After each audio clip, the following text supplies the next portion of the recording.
Well, what is going on, bad guys of the internet? It is your boy, D-Wizzle. Thank you as always for tuning back to the channel. This is episode 9 of the D-Wizzle podcast. And today we're going to be continuing on in our journey through the DC Cinematic Universe, DC Extended Universe, Worlds of DC, whatever you want to call it. We're going to continue on. Today we're going to be talking about Suicide Squad. So if you guys are new to my channel, welcome.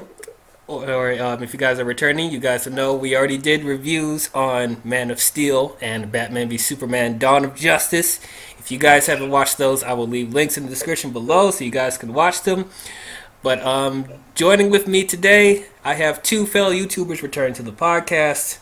First, we have Shannon Jeffrey. Hey. Hi. And also we have Outrageous Plays X. What's up, bro? What is up? So these two are what? I don't know why that made me laugh so hard. Yeah, I don't know, but yeah, these two are joining me via Skype. So if you guys hear them sounding a bit distorted, that's why they're joining me via Skype. So hopefully the podcast will run smoothly. This is the first time I'm trying a podcast via Skype, so hopefully it goes pretty well. But it's a bit awkward, but I'm gonna try really hard. yeah. So Shannon does vlogs and some skits. There's some really funny skits. And Outrageous Plays X does gaming, and I think he's also going to be doing some reviews and vlogs pretty soon. So if you guys want to check out both of their channels, I will also leave links in the description below so you guys can watch, see what's going on with them. But yeah, let's not waste any more time. Let's get into this movie that I really don't want to talk about. But since it's in the DC Universe, we have to talk about it. As you will see soon, we have some very split opinions about this movie, so it's going to be another interesting discussion / debate. But let's not waste any more time. You guys ready to get into this? Yep, I'm ready. I'm guessing Outrageous is not ready because he's not saying nothing. No, I am ready, bro. Okay. Alright then. Well, we will hit you with our spoiler-filled discussion on Suicide Squad right after this cool music video. I mean trailer. I can't wait to show you my toys. Let's do something fun.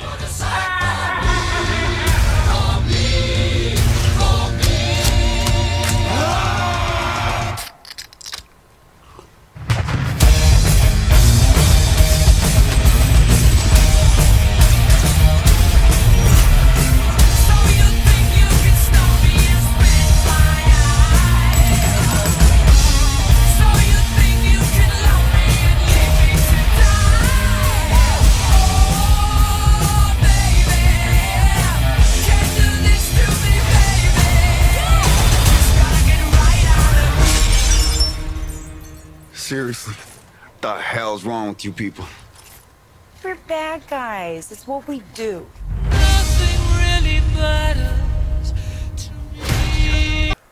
Okay, Suicide Squad. So this movie was released August 5th, 2016. This is the third film in the DC universe. This was the follow-up to Batman v Superman Dawn of Justice. So this came out the same year as Batman v Superman, so the third film in the DC universe to be released. And this is also the first film not to be directed by Zack Snyder, but now it's directed by David Ayer. So, if you guys have watched our podcast on Man of Steel and Batman v Superman, you guys know we really enjoyed Man of Steel. We thought it was a great start to the universe. It's one of the best DC films, probably one of the best superhero films we've seen. Batman v Superman, we liked. It wasn't fantastic. There were some problems, but overall we thought it was a solid entry to the universe, and it was a decent kickoff point to jump-starting this DC cinematic universe. However, while we thought it was decent, a lot of people hated this movie, didn't like it at all. I think it got like a 27% on Rotten Tomatoes, so people were not feeling this movie.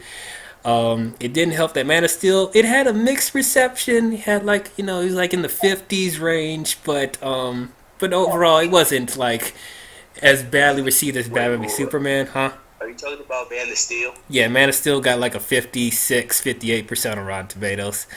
Okay. Yeah, it's crazy. But yeah, this one just people just were either loved it or hated Batman v Superman. There was no in between. So, but regardless of that, people tend to forget that this movie still made over $800 million at the box office. It was highly anticipated. Yeah. So I wouldn't consider this a failure by any means. It definitely made more than Man of Steel. But, Warner Bros. Was expecting it to make $1 billion because, it's Batman and Superman and Wonder Woman on the same screen for the first time. So, yeah. Right. But it didn't really meet that, and it got some mixed reception. So that definitely started to shake Warner Brothers' confidence in this universe. So while Batman v Superman was being filmed, they were also making Suicide Squad. When I first heard they were making Suicide Squad, I was like, why? Right. Why are you having this be the third film in the universe? Like, shouldn't you take this time to develop other DC characters like Flash or Aquaman or Cyborg? Like, since, Justice League is going to come up the next year. So it just, I was scratching my head to why they wanted to do Suicide Squad so early.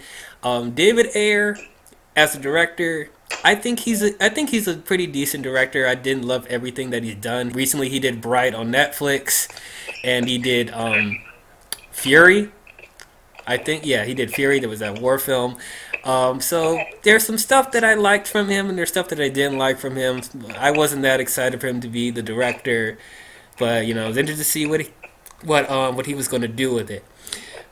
So once again, the cast for this movie was kind of all over the place. Also, they casted Will Smith as Deadshot, and I'm like, what the hell?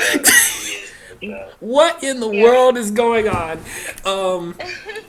And then Margot Robbie was casted as Harley Quinn, which I thought, okay, that's pretty good casting. And then the main person that people were talking about is Jared Leto as the Joker. Jared Leto's a great actor. I haven't seen everything that he's in, but the stuff that I have seen him in, he's really good. He's a really good method actor, so I'm like, okay, he'll probably do a decent job. I was not going into the movie comparing him to Heath Ledger. I knew this was going to be a different interpretation. This is a different universe, so I was open to see what his interpretation was going to be. And then you're going to have Jai Courtney as Captain Boomerang. I'm like, what? I don't like Jai Courtney. I think he's a bad actor. I didn't care for him in other movies that he's in, like the Divergent movies or whatever. So I'm like, why? And who was Enchantress? Freaking What's her face? Cara Delevingne. Cara Delevingne. Yeah, I'm like, okay, sure, I guess. The last thing I saw her in was in Paper Towns, which I thought she was all right in, I guess.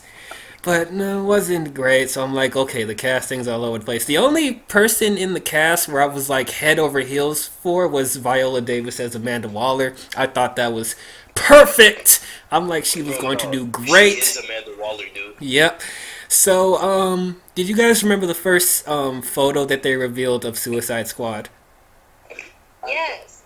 So, when I first saw that, I'm like, I was not blown away. I was like, okay, yeah, it's all right. The costume designs I wasn't loving at first. It seemed a little too grimy and like dirty for me. I mean, I know this is the dark and gritty DC universe, but I'm like, they could have added a little bit more, I guess, color. You never thought I would say that, but I'm like, this just seems a little grimy for me. But once again, this is David Ayer, who does like more dark and grimy movie, so I'm like, this is just what I expected. And then the first photo they revealed of the Joker, everyone, that's when the internet blew up again, because either people loved it or people hated it. There was no in between. Everyone was just shocked about him having so many tattoos and the grill and all that stuff, and people were just like, what the hell is this? So I wasn't blown away by the design either. I was like, this is just so odd to me. It's just really strange. I didn't know how to feel about it. So Yeah.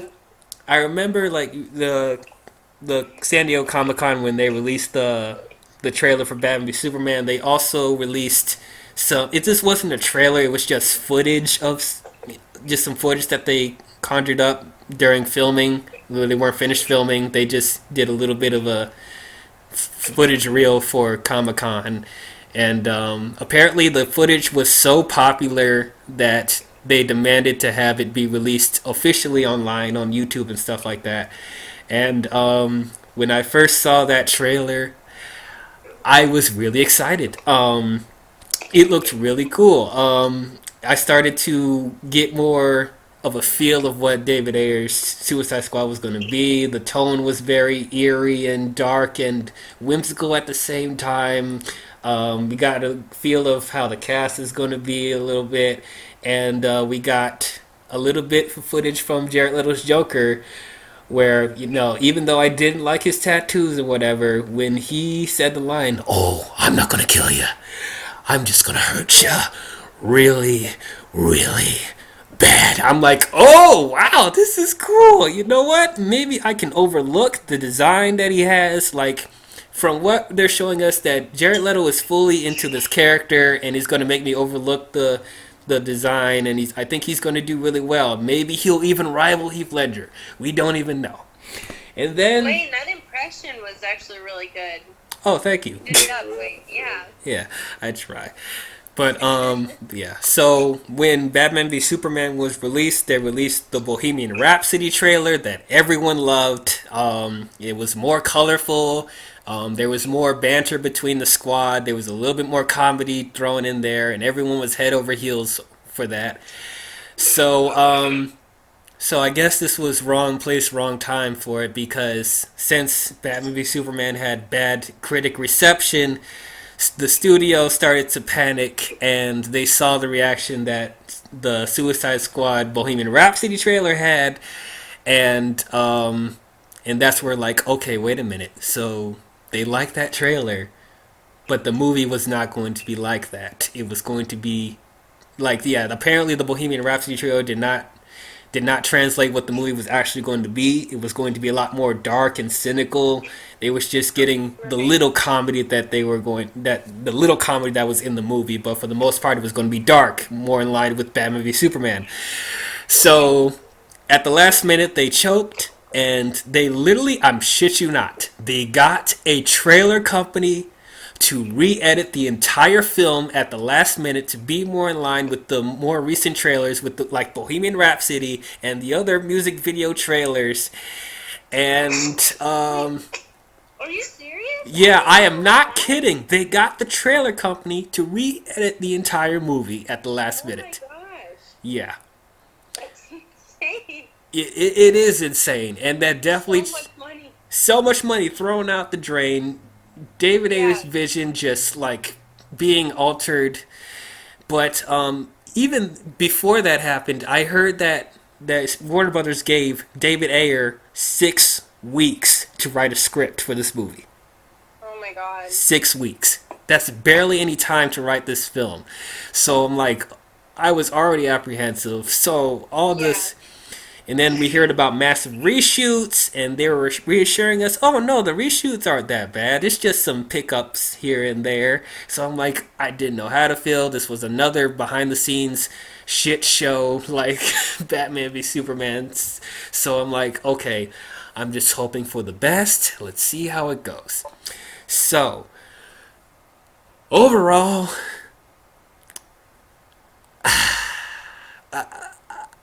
I don't like this movie. I don't like it. This was a massive disappointment. it's a mess. You can feel that the studio messed with this project. You can tell that they were just altering the tone too much, and the story didn't make much sense, and there's not as much character development. It just felt all over the place for me. This is the first DC movie that I didn't love, or at least didn't appreciate as much as the previous films. I just was Right. very let down. But that's my general thoughts. But outrageous. What did you think about Suicide Squad?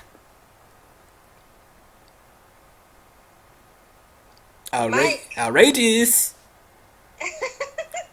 Well, we got some technical problems. I guess he just left the room. Okay, so Yeah, while he he's probably just out, left. yeah, while he's out, I guess Shannon, what did you think about Suicide Squad? All right. Well, I would have to say, I thought it was so. It did not reach my expectations of it, but I was super hyped for it. I was really excited. Um, the Bohemian Rhapsody trailer was what got me.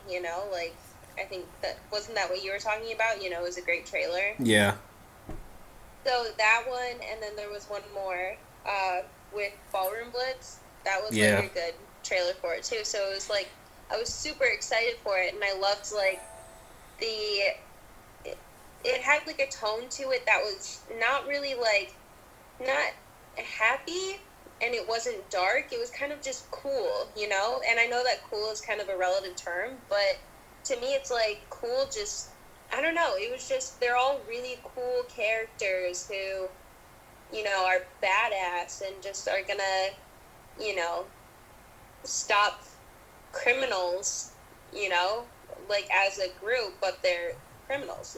So it's your favorite.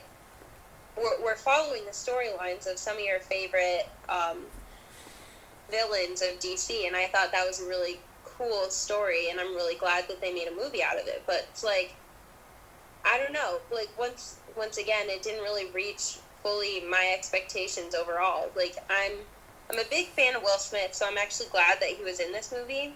Um, I This movie made me a fan of Margot Robbie. Like I wasn't really aware of her entirely until this, and I thought she did a really cool job. I thought she was really good at it, and it was just casted really well.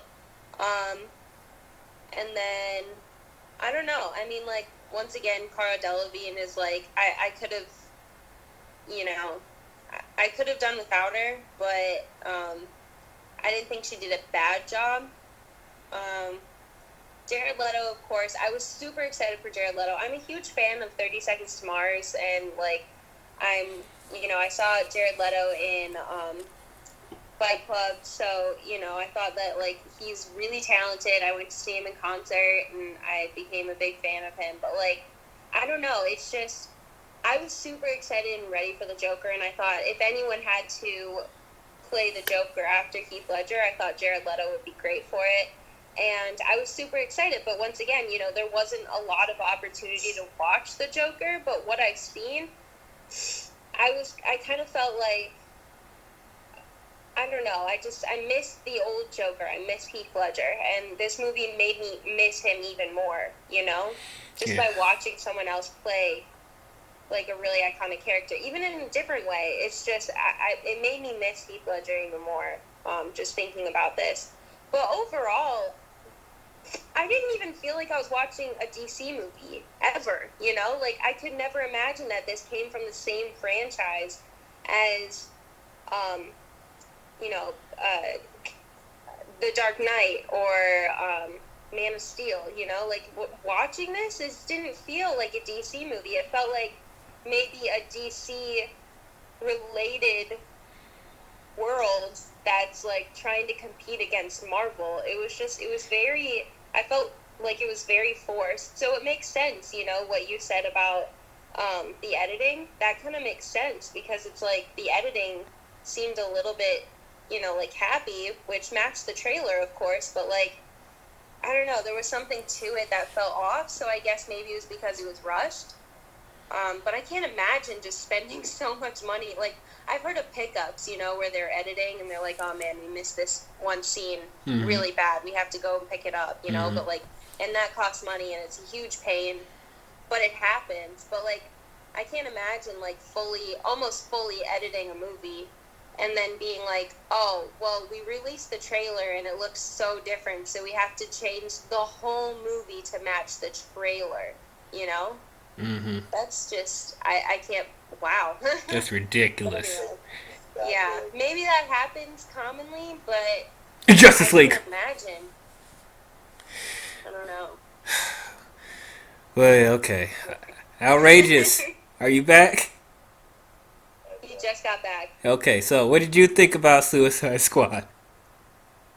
For what it was, I enjoyed it. It was a fun movie, but for it being a DC movie, it was not complex at all. It had no story.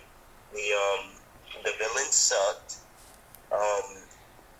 But for character development, Diablo was amazing. Will Smith was amazing. Margot Robbie and Joker, amazing.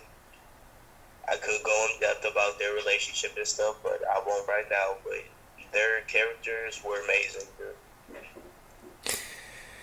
Okay, well, let's just get into. Let's just get into characters, I guess. I really had a hard time like analyzing this movie because, as Outrageous said, there's not really that much depth for this movie. It's very surface level.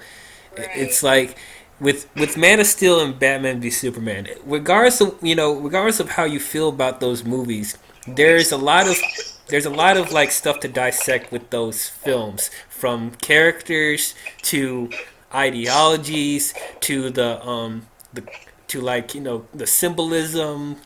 Like, I just feel like there's a lot to dissect with those movies. But with this, it's just a straightforward.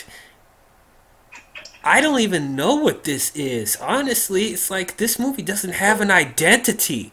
It's like with Man of Steel, you feel like it's a science fiction film. With Batman v Superman, it's more like a drama, detective story. Wonder Woman is like a war film. What is this movie? It's a cornucopia of stuff happening. It's a cornucopia of stuff happening, exactly. So it's literally like DC trying to tell everybody, look how awesome our characters are, I mean, that's. I could not have said that better. I mean, that's great, but it's like. I agree. Oh, thanks. Yeah, I agree too. It's like, that's great and all, but if you're talking to the casual moviegoers, they're going to be like, who the hell are these people?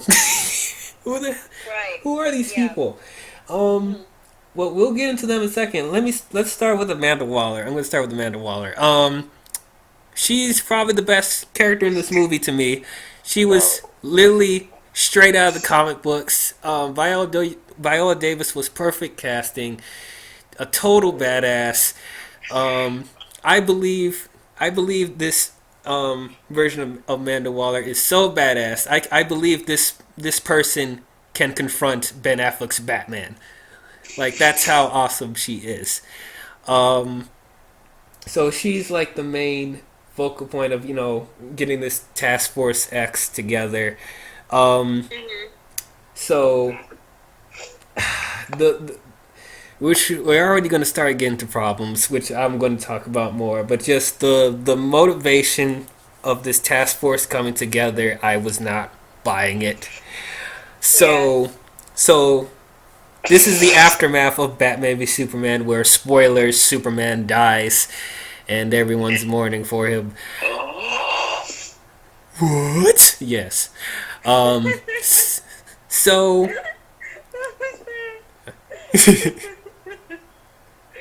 Anyway, I'm sorry. Keep going. So after the death of Superman, the government is now trying to devise, I guess, a plan, or I guess a team to combat forces that are possibly just as powerful as Superman. So I guess Viola Davis is like, we're going to get these supervillains, and we're going to have them, do our work against their will by implanting bombs into their neck if they don't do as they say or if they give them attitude. And I mean, okay, so I get the motivation because if we're thinking about this in a realistic setting, the government would be freaking out and they would be devising secret plans of trying to, keep metahumans or superpower beings in check, or they would want their own army of superhumans that they can command. Okay, yeah, I get that, and especially Superman being the most powerful being there, they're being like they said in the trailer and in the movie. What if Superman decided to fly down, rip off the roof of the White House, and grab the president? Who would have stopped Out him? of the Oval Office. Yes, of the Oval Office. Who would have stopped them? So at that point, I was like, okay, yeah, I get that motivation. Yeah, I would. Depends on which president it is. If it was Trump, nobody give a crap. Oh my god. No one give a shit. Sorry, Trump supporters.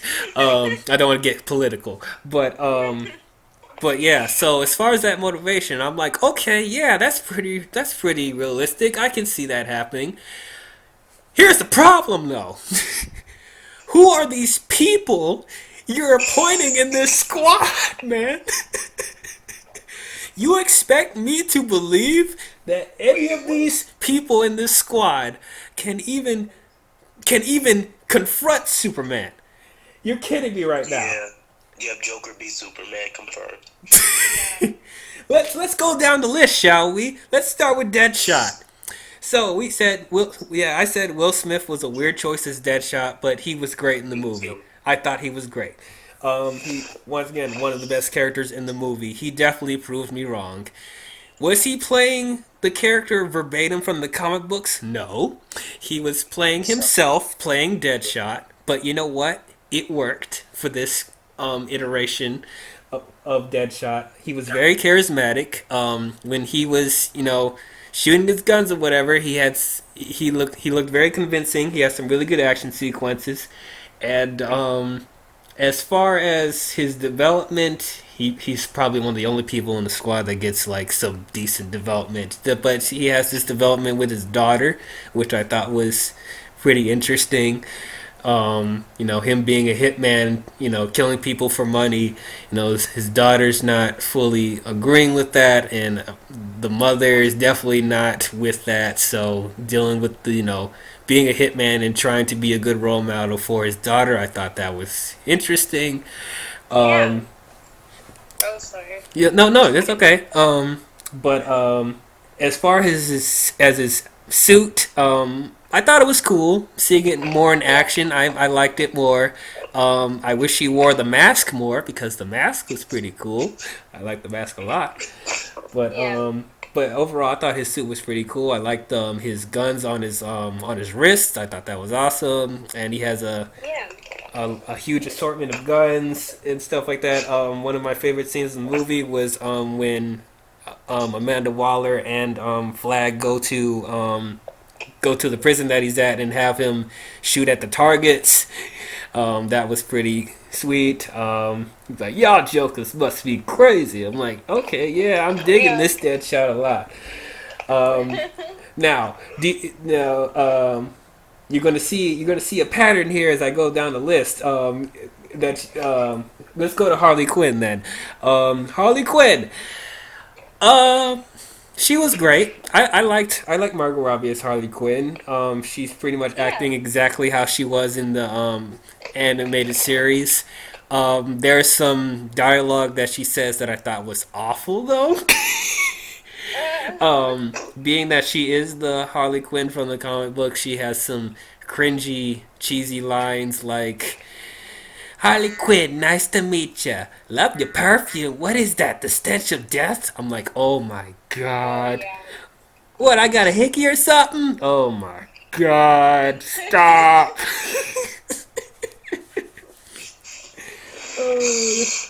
But yeah, it's like overall, I thought she encapsulated the character really well. It's just there's some pieces of dialogue that she says where I'm just, oh my god, why did she say that? Um Did you have a problem with her outfit? Who, me? Yeah, anyone. Did anyone have a problem with his outfit? Who's out there? Harley Quinn. I mean, bro. There's a difference between booty shorts and no shorts, and I guarantee you, she was literally there on no shorts. She's wearing some panties, bro. She said, "Wait a minute, baby. Let me put these panties on." The panties on, some those fishnets and them high heels. I mean, that was nice to look at, but I'm like, this is not practical to wear at all during battle. But like I said, they want to be exactly like the comic books. But yeah, I thought she was really good. Apparently, she's like the character that everyone loved the most. Everyone was raving about Harley Quinn, and there's a bunch of like Halloween costumes made after her and cosplay and hot toys. So apparently, Margot Robbie's Harley Quinn was working really well for people. El Diablo, I thought he was also really good. The most complex character.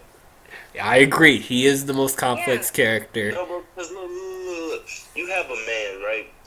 Literally heartbroken because he accidentally killed his own family, right? Mm-hmm. That tears you apart. And on top of that, I mean, I guess you could think of it as him being scared with all that power, but at the same time, he's still holding on to what he did to his family. So, I mean, it's a complex issue. Right. I agree. I just wish they kind of went a little bit more into his character. I mean, that's how I feel about everyone, but it's like, as far as Deadshot, Harley Quinn, and El Diablo, it's like I always kept saying, I wish there was more. It's like you give us enough to understand, but it's like give us more so we could actually feel for it. It just felt like they had one scene to explain why he is the way he is, and then they just move on, which I'll talk about later. Captain Boomerang. So I said that I don't like Jai Courtney at all, but surprisingly enough, I thought he was really good as Captain Boomerang. I thought he actually made the character interesting, because I thought Captain Boomerang was a ridiculous character in the Flash comic books. I'm like, seriously, bro? Captain Boomerang? I had that on my sleeve. I had a boomerang. I got a boomerang, man. Take that, Flash. But yeah, I thought he was cool. He had some funny lines here and there. I think he's probably the funniest person in the movie, to be honest with you. I ended up laughing at him the most, but not in a bad way, because But yeah, I actually just found him a naturally entertaining character, and I didn't think I was gonna like him as much as I did. His boomerang gimmick is still silly, and as far as the boomerangs that he uses, it's not really that lethal towards the threat in the movie, but still liked him. Killer Croc. I'm not even going to try and pronounce the actor's name because it's this long African name. I mean, I'm going to try, but... Yeah. Oh, you mean that real black dude, bro? That real black dude. But I thought Killer Croc was really... Well, he was really cool looking. There's not that much to his character, really. He's just there to... but what's a cool character? He was a cool character. He had some... funny one-liners, I guess, but that's all he really was one-liners, really. Yeah, he was one of the characters that I just felt like weren't going to last past this movie. They're just needed for this movie, Oh, I was hoping he would survive because, first of all, he's a very interesting he's a cool Batman villain, and two, people were complaining, because Killer Croc is bigger in the comic books, and people were complaining, why is he so small, man? Right, but the thing is that the way that they were written, he was one of the few characters in this movie that's it's almost as if they couldn't become villains in the next movies, because the way that they're written in this, they're just so side characters that you wouldn't expect them to be main villains in Batman, Yeah, a fan theory, I was hoping to see come true in fruition. The reason why he's so small is because he's still evolving. Because he doesn't start out small. He grows bigger through time. So I was hoping maybe in a future movie we'll see him get bigger. But I don't know if that theory is gonna happen now. But overall, I thought his design was really cool. I'm glad they stuck with the practical effects. The practical effects looked really good on him. And yeah, overall, I thought he was cool. Cool looking character. Then we have Katana. Man, that they, man, that they did her bad. I was so frustrated. Katana is such an interesting character in the comic books, and they barely give her anything to work with. I mean, yes, they're like, oh, the sword takes the souls of its victims, which we don't see at all in the movie, and her husband is in the sword. The spirit of her husband is in the sword, and that's it. I'm like, come on, guys. I low key forgot she was in this movie. I didn't even remember. Yeah, I'm like, why did they do that to her? Come on. You just can't show, like, I understand that, the original storyline calls for a certain amount of villains, but I just feel like there are too many villains in this for anybody to remember. Right. She's not even a villain. She's working for Flag and Waller, so it's like, Right. Well, I mean, like, sorry, not villains, but, like, main character, like, big mm-hmm. DC characters, if you know what I mean. Right. There's just so many of them. Right. And then Slipknot. Slipknot. He's not even a character in this movie. I'll be honest with you. He gets literally a few words of backstory, and that's it. And he dies. Oh my god. I mean, I didn't care for him that much in the comic books, so there's not really an emotional connection I have with him. But even then, he's just like, there was no point to have him in the movie except for the fact, oh, he's in the squad in the comic books, so you gotta have him here. I'm like, come on, guys. And then they want to do an homage to the comic books, how he dies. Like they're kind of true to it, because in the comic books, he goes against orders and tries to escape, and the detonator blows off his arm. But in this movie, when he tries to run away, it blows up his head and he dies. Yeah. So I'm like, okay, killer rap. Stop with the one-liners, Harley. Stop it. But yeah, that's the squad right there. Now, I forgot Enchantress, of course, because I love to forget Enchantress. Enchantress. I was tough. Because she wasn't even the squad. She was what people were fighting. She was meant to be in the squad, but that didn't end up happening. She was Shakira. You saw she was moving her hands, bro. Oh, bruh. Okay, I'm gonna get into more of a rant about her later, but she was terrible. She was awful. She's the worst DC villain in this universe right now. I'm telling it right now. People want to complain about Steppenwolf, but I'm sorry, Enchantress is worse to me.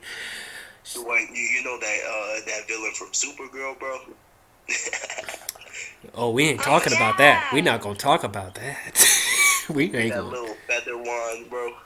Yeah, we ain't talking about that. But yeah, Enchantress is terrible. Enchantress is actually a Wonder Woman villain, so why is she in Suicide Squad? Right. Because she's a DC villain. I mean, I guess you don't necessarily have to have the villains be for the main heroes that they're with. I thought it was cool that they had the Joker in this movie instead of a Batman movie, but even so, it's like she felt so out of place in this movie.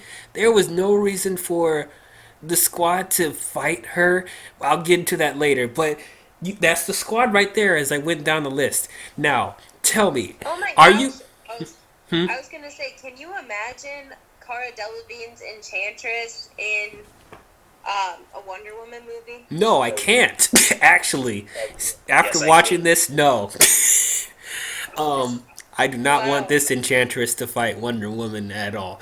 But so now, as I went down that list of the squad, are you convinced that any of these people can fight Superman?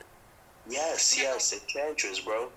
Okay, yeah, Enchantress is probably the only person because Superman can't fight against magic. But outside of that, are you convinced that anyone else can fight Superman? No, because Reptile? Deadshot just like he'll just shoot at him and it won't matter.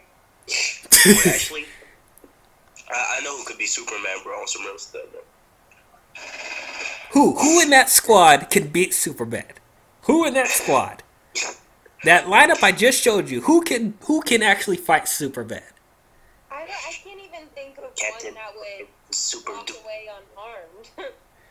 Seriously, I'm like, you're building up this. We need a team of metahumans. We need a team of metahumans. We need a team of metahumans. There's I mean, 3 freaking metahumans in this squad. Diablo, Killer Croc, and Enchantress. Superman, bro. Yeah, I mean, he could fight Superman. Superman's like fireproof. Superman is fireproof, You bro. not see Man of Steel?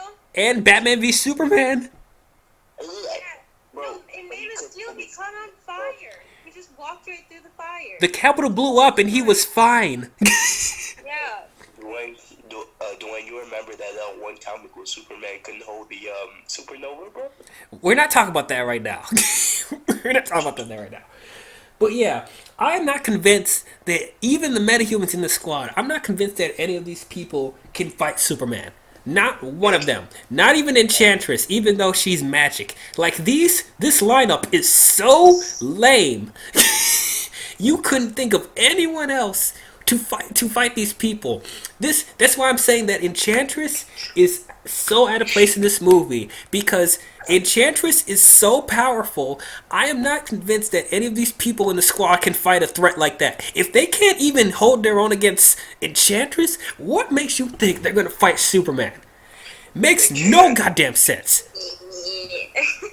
No goddamn sense.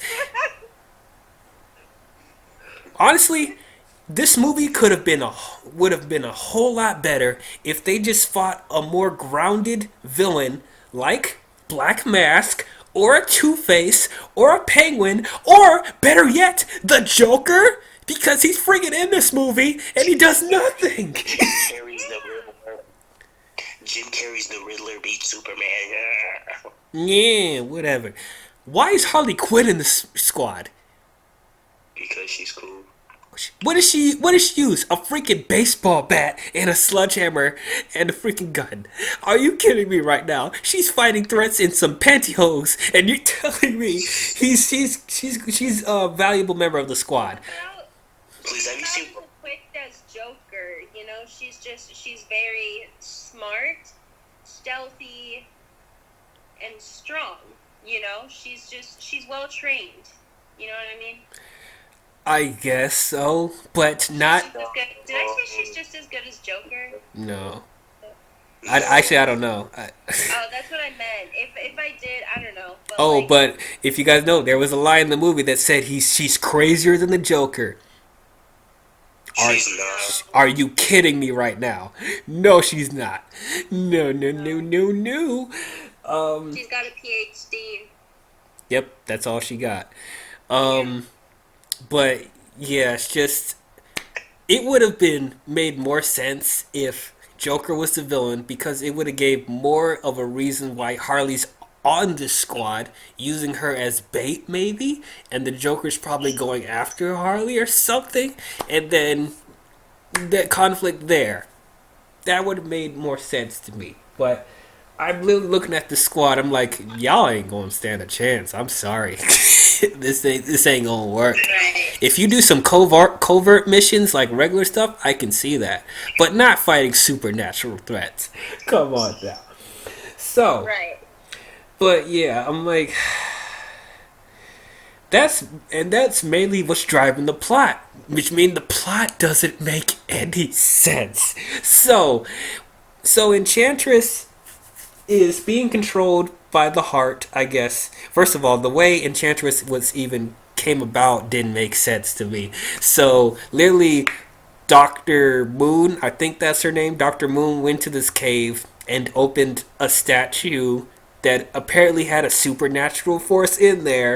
The most cliche plot line I've ever seen in the film. Just, oh, I'm going in a cave and I'm gonna open this artifact. I don't know what's inside it, but I'm gonna open it. And then, of course, Enchantress comes out and takes over her body. Of course. So, they somehow, at the same time, they have this heart that controls her, I guess. And then Amanda Waller takes control of the heart, and that's how she's able to control Enchantress. Okay, sure, that I'm go along with that. But then Enchantress breaks free, I guess, and somehow she has another statue that's holding her brother Incubus, who's the giant witch monster thing that's causing destruction in the movie, and they're creating this beam in the sky that's destroying the technology of the military because they're mad that people worship machines now because they used to worship them, and so they're just going to create this beam in the sky to destroy all the weapons, and Incubus is causing destruction too. And oh my god, explaining this plot, it sounds dumber than I thought. I know. Oh my gosh. And then I'm just trying to remember how I felt watching it in theaters back as this is 2016, right? So I was 19. mm-hmm.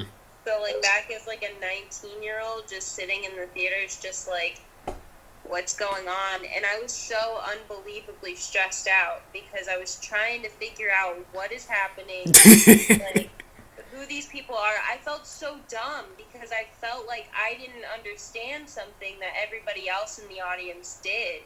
I felt really dumb. I don't know. It's just no one liked it. Why would anybody like each other in that team? Why would they be a team? They don't have any relationship with each other. No.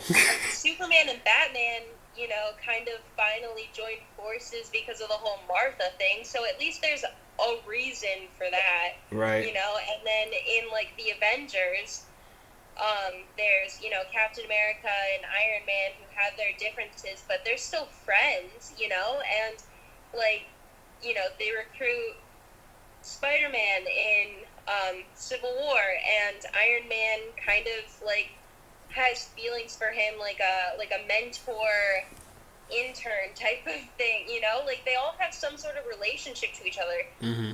In Suicide Squad, no one has a relationship with each other than their teammates, but you need more than that. I've been on a team before, and I befriend people who are on my team because it's you need more than just a title of I'm on this team, It's so indifferent. How do they work together like that? I don't know.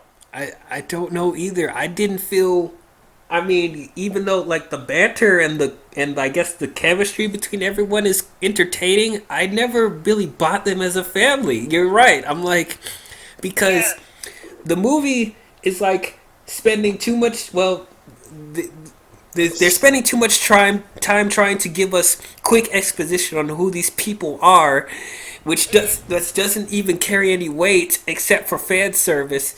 And then we're spending so much time on this Enchantress crap, and I guess Joker is on the side doing whatever. It just feel like the story's all over the place. And then by the time we get to the ending of them fighting Enchantress, and they're having to make us believe that they feel for one another, I don't feel that for everyone. I sense they were trying with Deadshot and Harley Quinn because they had some moments here and there. And then Diablo, he had the most emotional weight in the movie.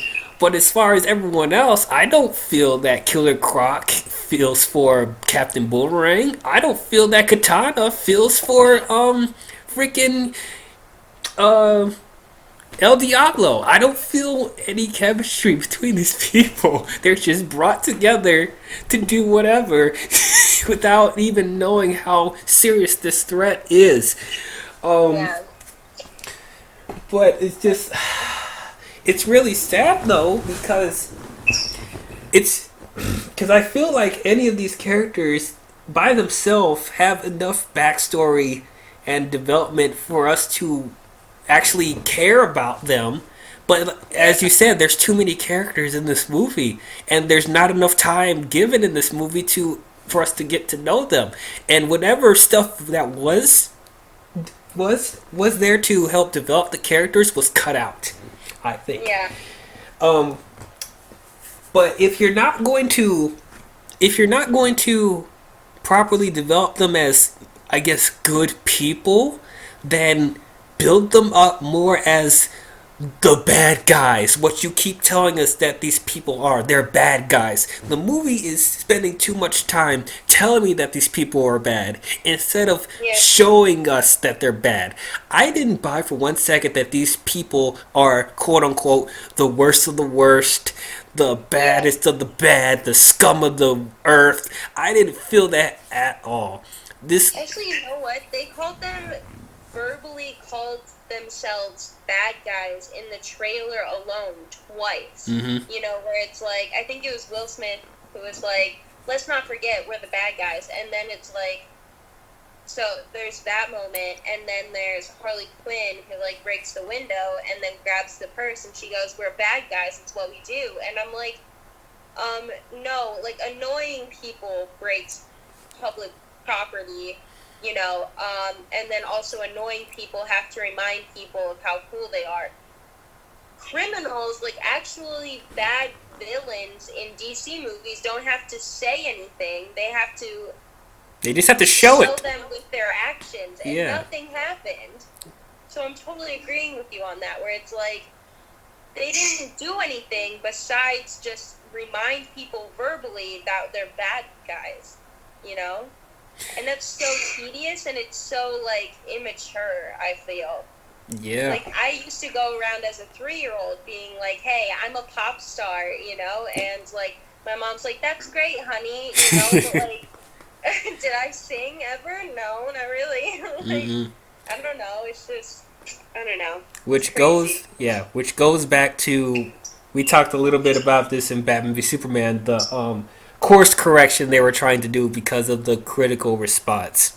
So, as we said about, Batman v Superman and Man of Steel, the problem was not the tone, the problem was the writing. But apparently, what a bunch of people don't like about this universe is how dark and gritty and grounded these movies are. They want to be more fun and lighthearted and colorful.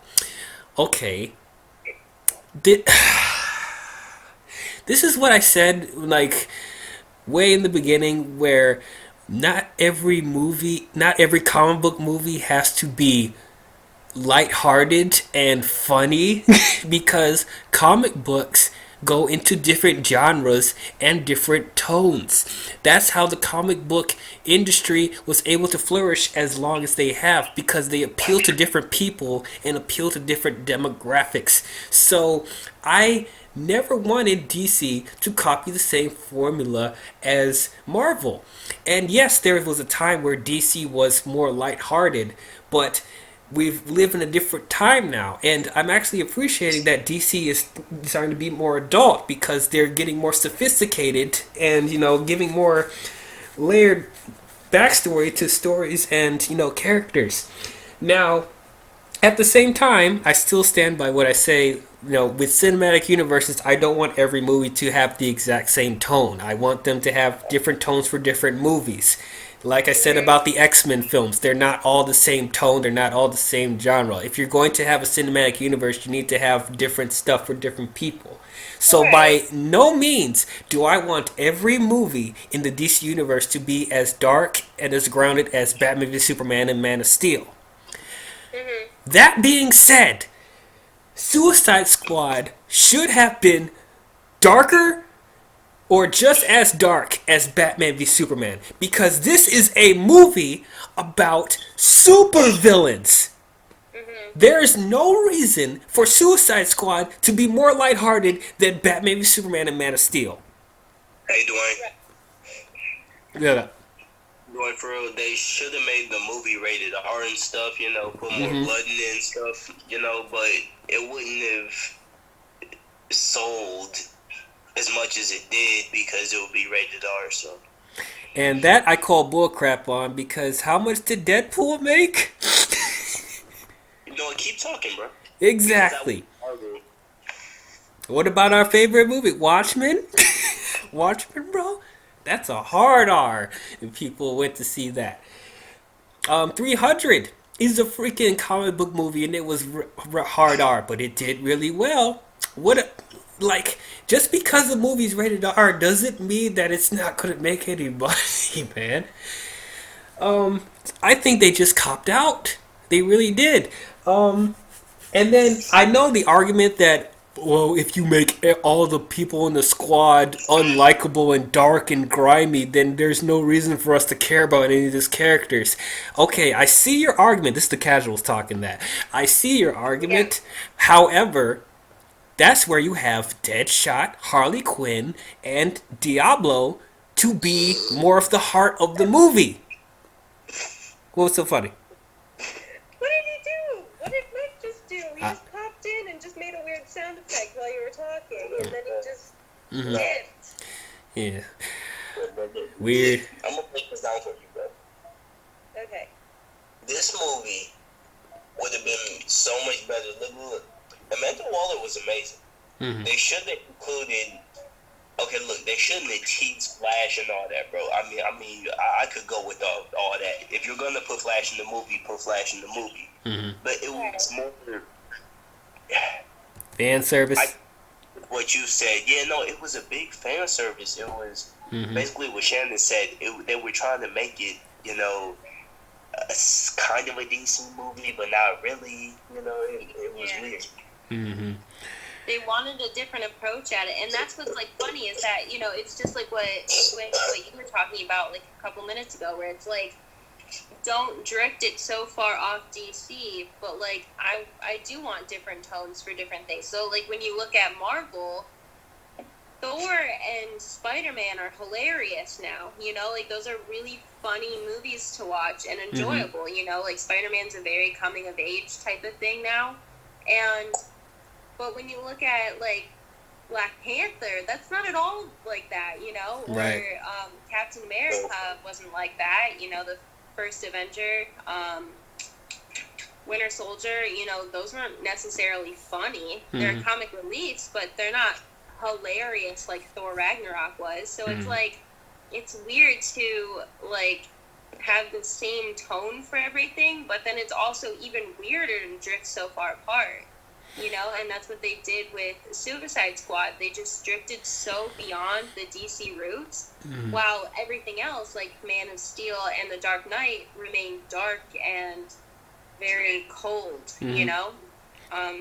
Yeah. So I agree with you on that. Like, sometimes you do need a break, and I think Marvel does a really good job at giving people a break from all the tensity, like the tense movies, by giving us Ragnarok, after or just before Black Panther or around the same time, But like, I don't know. This wasn't a DC movie. This like, don't drift so far from your roots is what I'm saying. And it made their villains. It made a lot of their villains, by the way, because they put so many villains in this movie. It made a lot of them very like childlike, just very babyish. Like, I'm not scared of them at all. I'm not impressed entirely. I love the actors, I love some of the actors that portray, but like I'm not afraid of them, so if they become villains, it's not like you're not going to have that tone,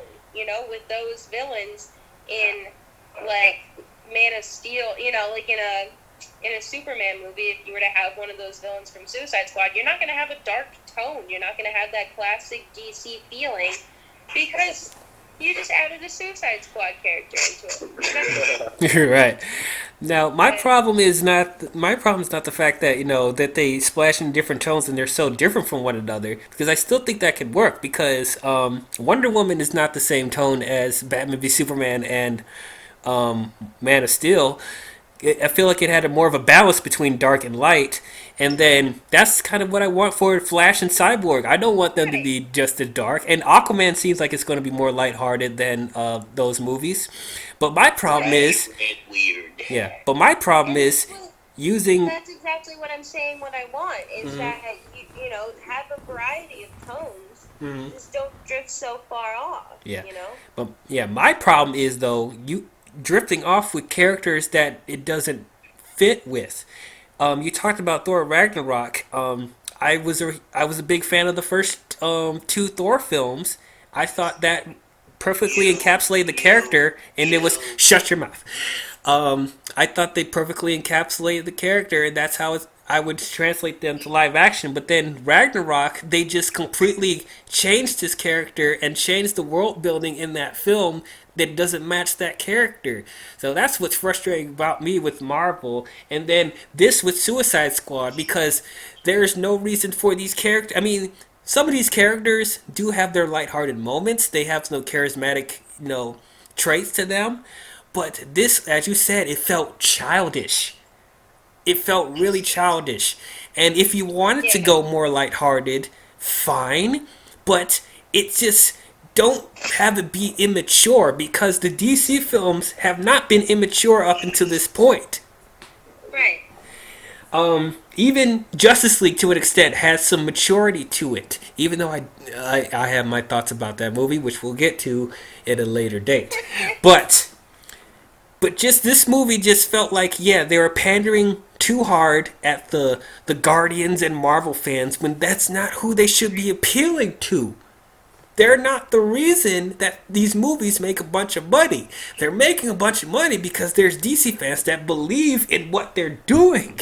So for you to cop out on the fact that, oh, it got a low rating on Rotten Tomatoes, or it was like 200 away from making $1 billion, like that's some crap ass reason. And now that didn't help either, because guess what? This movie has a 26 rating on Rotten Tomatoes. So did that really help your cause? No, it didn't. But guess what? It still made a lot of money. Nobody thought that Suicide Squad was going to make the money that it did. But guess how much it made? How much? $746.8 million. So Suicide Squad was a success, regardless of the course correction. So there are fans of this universe, even though there's a bunch of people hating on it right now. That's what Warner Bros. Is not understanding. You don't have to cop out and change the tone completely because of critics, because critics are not making the money. It's the fans. So, and also, it's like they really miss an opportunity to make these characters more like interesting and more grimy. I think this movie would have been more interesting if they just committed to them being grimy characters. The behind the scenes stuff that I've read and saw online, I heard that Captain Boomerang, well, some of these characters in general are dealing with, certain stuff that happens in real life with criminals. Like, for example, Captain Boomerang was supposed to be a racist. Like, that doesn't get brought up at all. Yeah, he's supposed to be a hard racist. And a sexist. Freaking Slipknot was supposed to be a rapist. Wow. So it's like, Killer Croc was supposed to have more scenes with Batman, but that apparently that got cut out too, and I guess he was going to eat somebody, that they didn't want that in the movie. So I'm like, okay, sure, whatever. Also, if you guys are wondering, yes, I'm going to be mentioning some stuff from the extended cut, even though it doesn't really impact the quality of the film. They just added some stuff here and there for no reason. It doesn't add to the plot. But they decided to, out of all the stuff they cut out, they decided to add back in Killer Croc throwing up a goat. They wanted to put that back in. Killer Croc throwing up the goat that he ate earlier in the movie. That's what you wanted to keep in there. Love it. Oh, remember the Blitz? You would have taken that. I would have liked it. It would have. Yeah, I would have too, but I would have had a Jurassic Park moment. Just like, what happened to the goat? And then her legs. the ghost freaking. Oh, and do you guys remember the bar scene that was in the Blitz trailer with the Yeah. whiskey stuff, that was not in the movie, but they added it back in the extended cut. It was. I thought it was. No, remember when Harley was like asking everyone what they wanted? That wasn't in the original cut. Oh. Yeah, Okay, that moment wasn't. that moment wasn't, but that Right. they decided to add it back. Why'd you cut that out? Why'd you No. like? It made no goddamn sense. And then, as you said, Enchantress using her sword to put the spirits inside her sword. That was in the trailer, but that wasn't in the movie either. And then, oh, the another fan theory that people were talking about, that we were gonna get more development with Robin dying from the Joker. That's not in the movie either, except with the little text with the when Amanda Waller's introducing all the characters in the beginning, and they had all the emojis and the freaking text.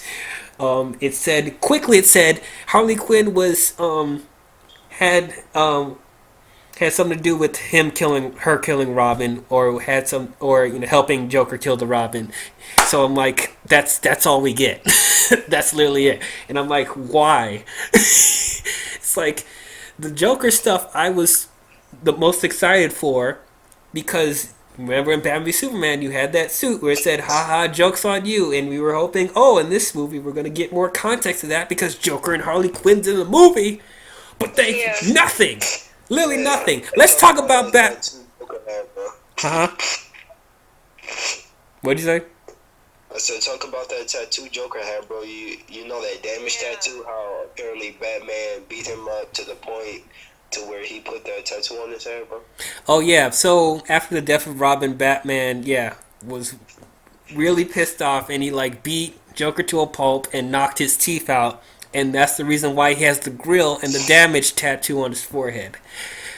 I would have loved to see that in this movie, or maybe in a future film, but apparently that's not the case. Oh, that's another thing I want to talk about. Well, I'll get to that after. Let's talk about Batman real quick.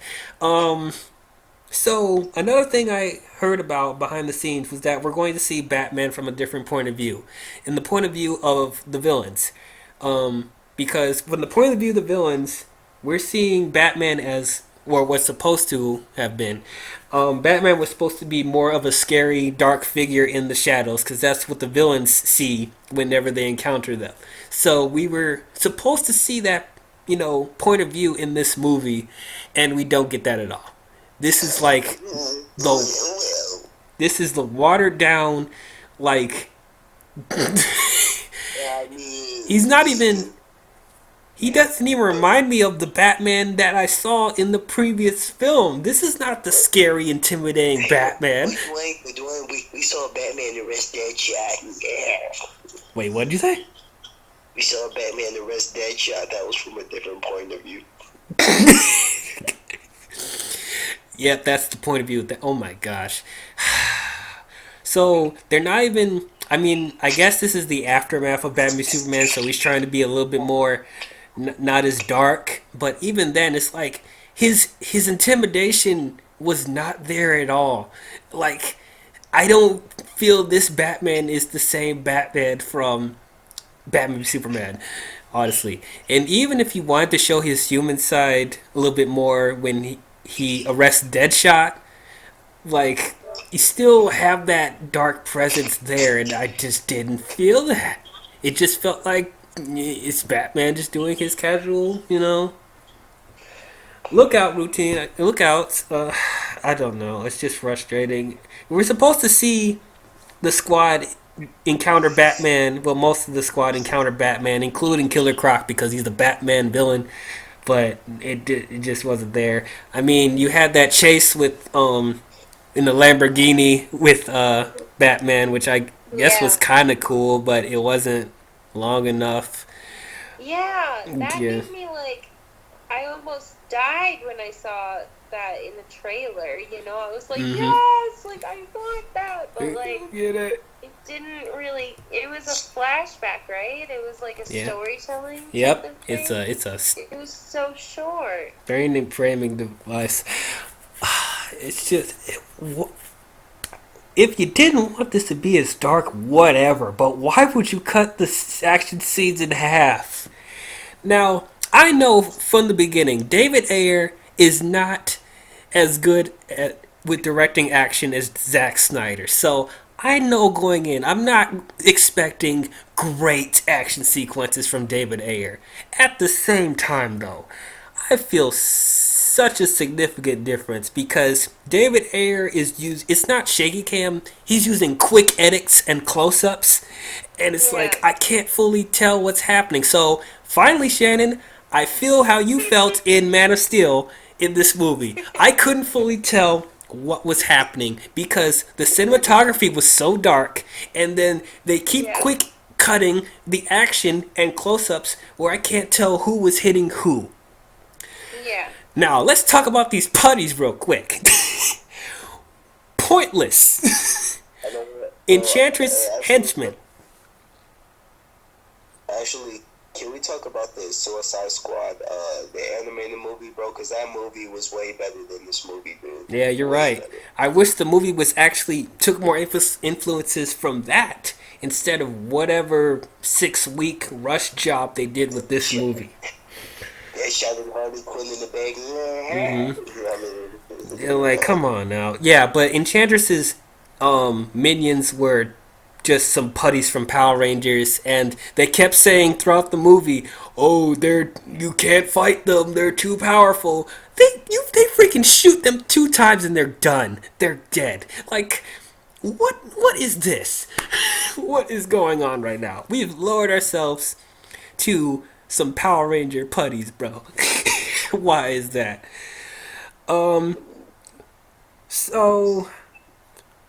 So their whole mission, other than fighting Enchantress, was they're supposed to rescue this mystery person on a building, LVT-1, whatever they called them, and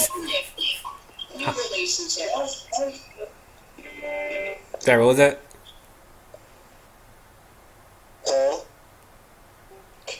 Oh, who said what? Did you say something? Shit? Mike.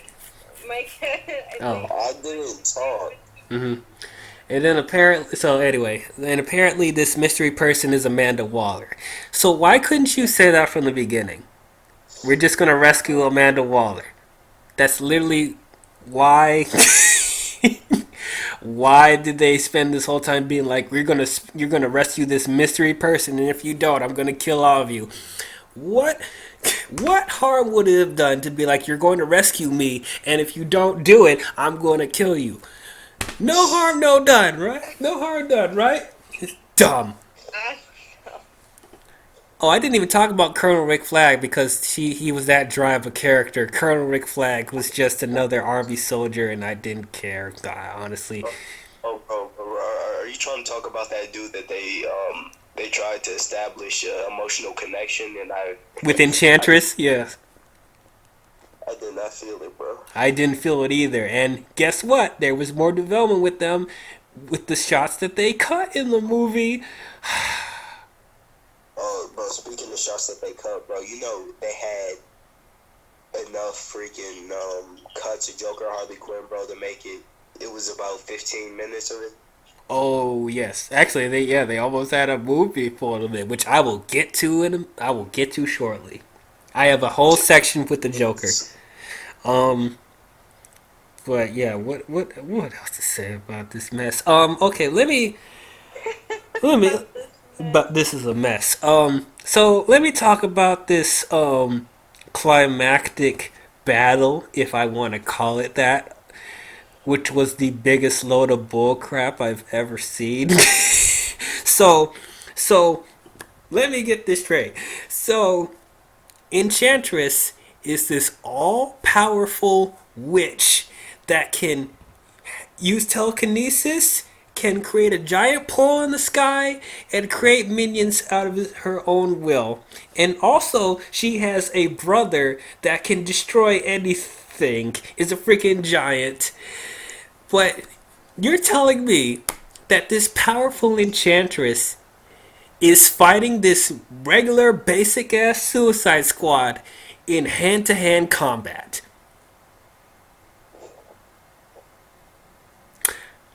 Are you fucking kidding me?